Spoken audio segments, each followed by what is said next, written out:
masih membesar. Itunya infonya 24 Semanda di TKM. Kobaran api menghanguskan sejumlah bangunan permukiman warga di Jalan Belitung Selatan, Banjarmasin, Kalimantan Selatan. Hembusan angin kencang ditambah material bangunan yang mudah terbakar membuat api cepat membesar hingga melumat banyak bangunan. Bangunan rumah dinas Kepala Kantor Wilayah Kemenkumham Kalimantan Selatan tak luput dari amukan api. Petugas pemadam kebakaran dibantu relawan dan warga baru bisa memadamkan api setelah hampir 1 jam berjibaku. Rumah dinas ini hanya yang terkena bagian belakangnya saja. Ya, kira-kira bagian dapur lah. Bagian dapur tadi yang terpantau di lokasi apa aja yang hangus, atap aja kah atau bagaimana? Bagian plafon sama atapnya yang terkena. Itu mungkin disebabkan karena kobaran api yang terlalu inilah. Ya, karena kobaran api dari belakang, dari kiosnya. Penyebab kebakaran di permukiman padat penduduk ini masih terus diselidiki. Kerugian akibat kebakaran ditaksir mencapai ratusan juta rupiah. Kebakaran juga menghanguskan gudang penyimpanan kabel jaringan telepon dan listrik di Kompleks Haji Kala, Kecamatan Panakukang, Makassar, Sulawesi Selatan. Api sulit dipadamkan karena dalam gudang tersimpan gulungan kabel dan bahan yang mudah terbakar. 6 mobil pemadam kebakaran diterjunkan untuk memadamkan kebakaran yang menghanguskan rumah dan gudang penyimpanan. Selain membakar gudang, 1 minibus juga terbakar. Diduga kebakaran dipicu arus pendek listrik. Tak ada korban jiwa dalam peristiwa ini, namun kerugian material ditaksir mencapai puluhan juta rupiah.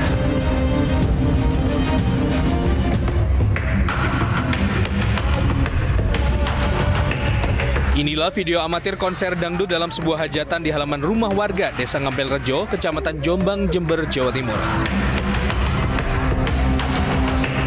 Terlibat saling senggol dan berdesakan, penonton yang berada di tengah kerumunan terlibat saling dorong bahkan adu pukul satu sama lain juga terjadi.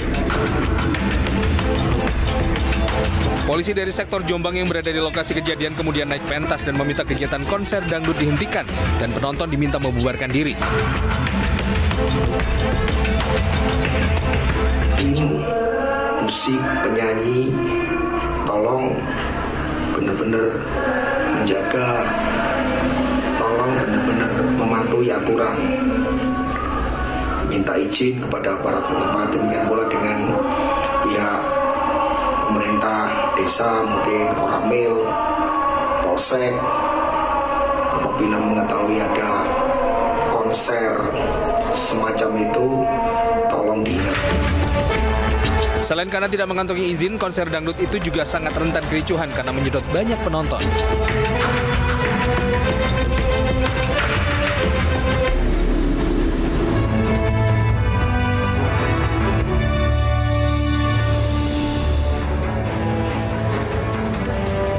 Selamat sore pemirsa, kita berjumpa di Al Newsroom, ruang memperbarui informasi Anda yang terjadi sepanjang hari ini. Saya Aprilia Putri. Kepulan asap hitam membumbung dari lokasi gudang bahan kimia yang terbakar di Jalan Raya Trosobo, Taman Sidoarjo, Jawa Timur. Api dengan cepat berkobar dan membesar, mengingat gudang menyimpan banyak bahan kimia yang sangat mudah terbakar. Proses pemadaman pun terhambat karena besarnya kobaran api dan aroma bahan kimia yang menyengat. Seorang karyawan gudang terpaksa dilarikan ke rumah sakit karena mengalami luka bakar. Lokasi kebakaran yang tepat berada di tepi jalan raya membuat arus lalu lintas di jalur Surabaya-Mojokerto macet dan lumpuh sekitar 3 jam. Belum diketahui penyebab kebakaran ini.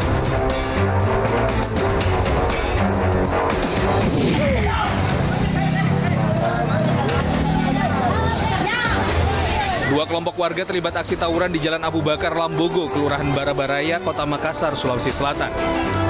Kedua kubu saling lempar batu dan kayu serta benda tumpul lainnya. Personel polisi dari Polrestabes Makassar yang tiba di lokasi langsung melakukan penyisiran dan membubarkan warga.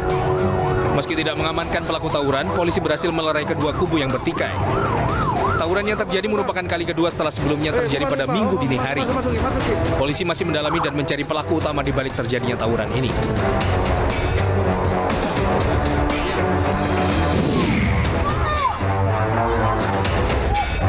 Rekonstruksi kasus pembunuhan sopir angkot di Kuranji, Kota Padang, Sumatera Barat diwarnai kericuhan. Istri dan keluarga korban yang tak mampu menahan emosi meluapkan kemarahan pada para tersangka yang tengah menjalani rekonstruksi. Keluarga menuding banyak kejanggalan pada pelaksanaan rekonstruksi. Beruntung aksi anarkistis keluarga korban berhasil diredam petugas. Pihak keluarga korban juga berunjuk rasa di Mapolsek Kuranji menuntut agar penyidik kasus pembunuhan ini diganti dan pelaku diganjar dengan hukuman maksimal.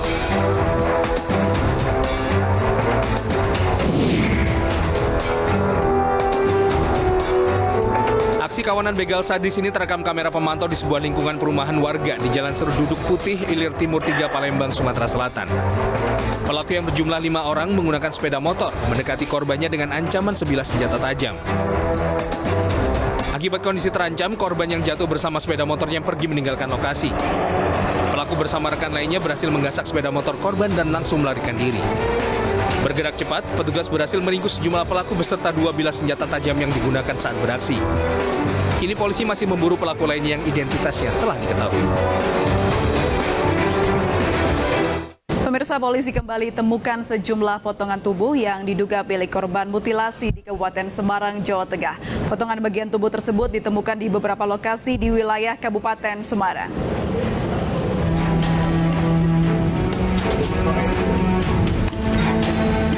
Tim gabungan Resmo Polres Semarang dan Jatan Ras Polda Jawa Tengah kembali menemukan sejumlah potongan bagian tubuh yang diduga milik korban mutilasi. Potongan tubuh ditemukan di Sungai Wonoboyo, Kecamatan Bergas, sementara sejumlah potongan lainnya ditemukan di aliran sungai dekat tempat wisata di Kabupaten Semarang, Jawa Tengah. Sejauh ini polisi telah berhasil mengidentifikasi potongan tubuh ini, namun polisi memilih untuk mendalami kasus ini terlebih dahulu. Alhamdulillah sudah ada titik terang tentang pelaku, kemudian identitas korban juga ini akan kita sinkronkan dengan hasil forensik dari Rumah Sakit Bayangkara, dan kita sudah punya datanya, dan kita ini akan kita dalami kembali mengenai motif segala macam. Dan intinya, alhamdulillah pulang dari 1 kali 24 jam kasus ini bisa terungkap. Sebelumnya, potongan tubuh manusia ditemukan warga yang akan memancing dalam kantong plastik di Kali Kretek, Desa Kalongan, Kabupaten Semarang, Jawa Tengah. Potongan tubuh itu adalah tangan kanan dan tangan kiri, potongan tulang dan potongan daging.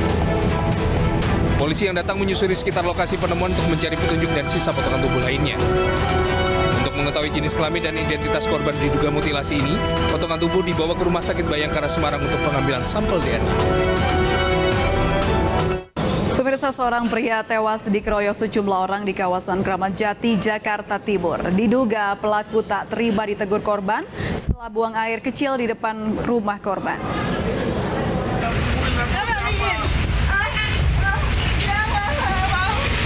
Nasib tragis menimpa Firdaus Pangaribuan. Pria berusia 45 tahun ini tewas bersimbah darah setelah diduga dikeroyok oleh sejumlah orang. Pengeroyokan terjadi di Jalan Maijen Sutoyo, Kramat Jati, Jakarta Timur. Menurut keterangan keluarga korban, sebelum peristiwa terjadi, korban sempat menegur salah seorang pelaku yang buang air kecil di depan rumahnya. Merasa tak terima ditegur, pelaku pergi dan tak lama kemudian kembali mendatangi korban bersama 4 orang lainnya. Para pelaku mengeroyok korban menggunakan balok hingga korban tewas di lokasi. Pokoknya mereka berjumlah 5 orang. Terus mereka sempat ribut mulut. Terus akhirnya 1 lawan 5 lah. Mereka nggak terima, ribut segala macem. Ya udah. Terakhirnya saya cuma lihat abang saya tergeletak di depan toko minuman. Pihak keluarga telah melaporkan kasus ini ke Polsek Kramat Jati. Keluarga berharap polisi dapat segera menangkap para pelaku dan memberi hukuman seberat-beratnya. Pemirsa, menjelang otopsi ulang jenazah Brigadir J di Jambi, Komnas HAM hari ini memanggil tim kedokteran forensik Polri. Irwasum Polri, Komjen Pol Agung Budi Marioto menjamin proses otopsi ulang akan berjalan transparan.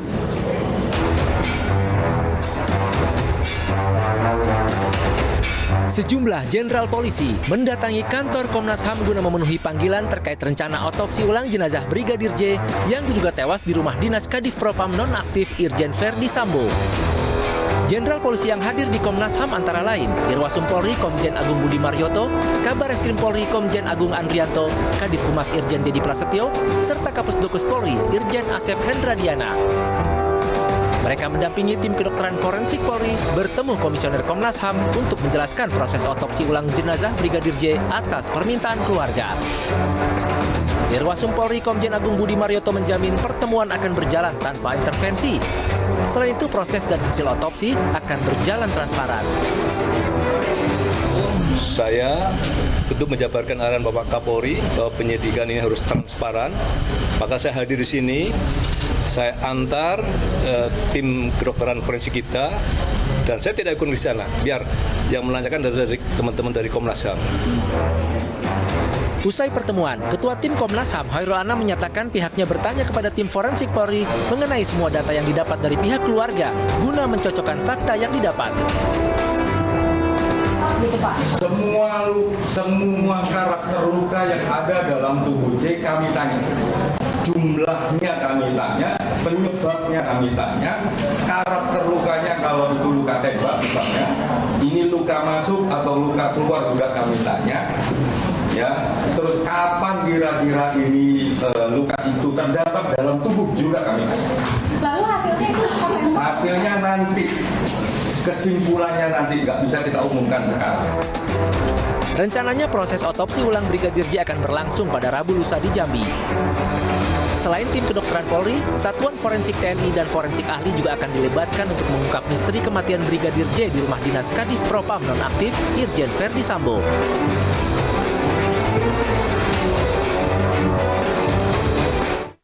Pemirsa, motif penembakan terhadap istri TNI akhirnya terungkap. Pelaku menyuruh menembak korban karena pelaku memiliki pacar lagi.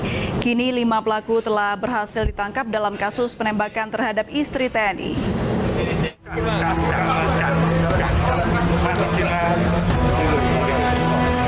Kasus penembakan dengan korban istri TNI telah tertangkap tim gabungan dari Polda Jateng, Pomda 4 Diponegoro, dan Polrestabes Semarang berhasil menangkap 5 pelaku. 4 pelaku bertugas sebagai eksekutor dan 1 pelaku lainnya sebagai penyedia senjata api. Para pelaku dilumpuhkan petugas di masing-masing kakinya. Para pelaku tersebut bernama Sugiono, Ponco Aji Nugroho, Agus Santoso, Supriyono sebagai eksekutor. Sedangkan Dwi Sulistyo sebagai penyedia senjata api.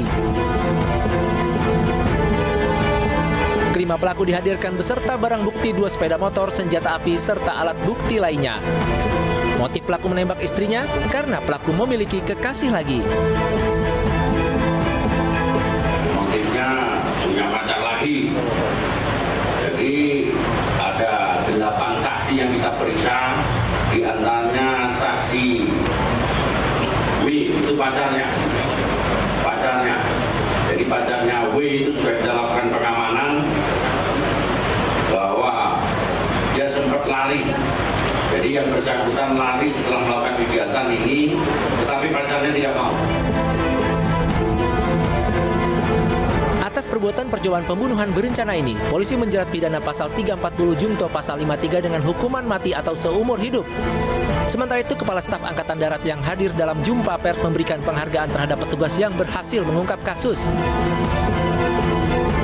Penghargaan yang setinggi-tingginya untuk kepolisian Republik Indonesia, khususnya Polda Jateng yang begitu cepat bereaksi dengan tim dari TNI Angkatan Darat sehingga pelaku ini bisa tertangkap.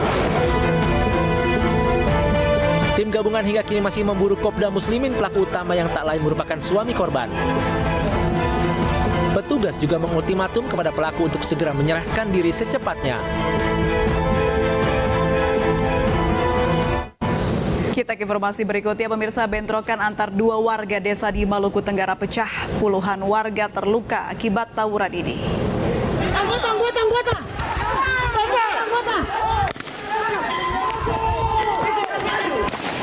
Dengan menggunakan senjata tajam berupa pedang hingga anak panah dan senapan angin, massa dari 2 desa di Kecamatan Kei Kecil Barat, Maluku Tenggara saling serang. Akibatnya puluhan orang dari kedua kubu alami luka-luka. Tawuran juga mengakibatkan sejumlah rumah rusak dan dibakar. Melerai bentrokan yang semakin memanas, aparat TNI Polri terpaksa menembakkan gas air mata dan peluru karet. Namun upaya aparat gabungan tak berhasil meredam amukan warga. Bentrokan baru mereda saat sejumlah tokoh agama menenangkan massa. Saat ini sudah berjumlah berapa Pak yang masuk di rumah sakit? Yang masuk 2 orang. 2 orang. Itu korban luka apa ya Pak? Satu luka panah, satu luka potong. Kira-kira situasinya saat ini bagaimana Pak? Kondisinya sudah membaik, ya, memang harus ditangani dengan operasi ya. Satu yang luka panah waerin sudah masuk. Satu sudah masuk, yang kedua ini menunggu dulu. Menunggu. Kira-kira masih ada korban lainnya? Ya kita tidak bisa prediksi ya Pak. Bentrokan dipicu kesalahpahaman dalam sebuah acara pesta yang mengakibatkan seorang warga tewas. Aparat gabungan masih berjaga di lokasi untuk mencegah bentrokan kembali berulang. Mahasiswi di Makassar meninggal saat mengikuti pengkaderan Senat. Informasinya usai jeda berikut ini.